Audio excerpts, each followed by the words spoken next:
Two British artists told the Today newspaper this morning that they created the circles which have baffled scientists around the world for 13 years. Explanations have varied from local weather conditions to mating hedgehogs to visitors from another planet.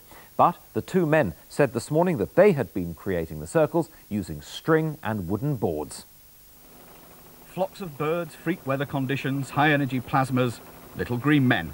They've all been invoked to explain the mysterious circles that have appeared in Britain's fields over the last 15 years. But now it's claimed the circles are not so much paranormal as par for the course for two pranksters. Scientists who've been studying corn circles for years are undismayed by the confession of the two men that they've been making the circles with nothing more complicated than a lump of wood and a bit of old rope. Today, one of those scientists said he wouldn't believe their claim until he saw them at work. I'm waiting for some hard evidence. I want to see them do what they claim they have done in front of me, in front of television cameras, for all the world to see that their claims are untrue. But the two hoaxers told ITN they've been at it for years. Well, how on earth intelligent people of that sort, professors, etc., can just walk into a cornfield and see some flattened corn and make all this out of it over the years? I mean, we're astounded as anyone else. We used to laugh, we used to talk to each other when we're doing this, but all it is flattened corn. If you walk in, you flattened it. The only difference was the shapes.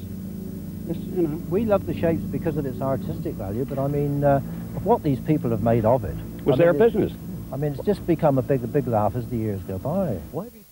It's still, however, not clear that all the circles are hoaxes. After all, one counterfeit coin doesn't mean that all the coins in your pocket are fake.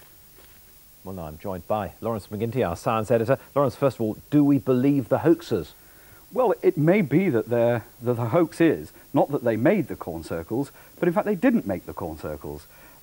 We just don't know at this stage whether they can make circles in the way they say or not. One thing, though, is sure, that some of the circles, I think they'd find it very difficult to explain how they did make them. Well, they explain it in the paper this morning that they used planks of wood with string attached, a baseball cap with a little bit of wire coming down, and it seems that that way does make circles. I'm sure you can, but there are some details that I think are still a bit baffling. For instance, they say they got to the circles and got out again by walking along the tram lines that tractors make, so they didn't leave any tracks. But there are some circles, and I've seen photographs of them, that aren't near tram lines. They say they used a loping stride so that they could stand over the corn. I'm not sure that that's always, that could really explain it. And also, we're still left with the problem that they clearly didn't make all the circles, which are now appearing in other countries too, like Japan and Germany. Maybe it's other hoaxers who've taken up the idea, or maybe there really is something there that they've elaborated on to make the hoax. What of the scientists? Have they always acknowledged that maybe it's possible for people to do this? I think most scientists have wanted to stay well away from this because they know the danger of being exposed as someone who takes something seriously, which later on proves to be just a joke.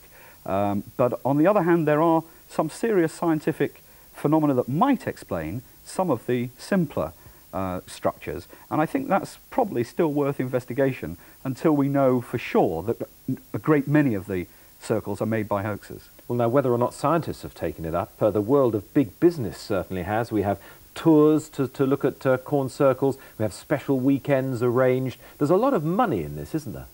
Oh, there is indeed, from the 35p that the farmers charge to the coach tours, but I'm sure that will continue. It doesn't really matter whether they're hoaxes or not. It's still a fascinating thing. And it's quite an unusual feeling when you're standing in those circles. Whether they're real or not, it's fun.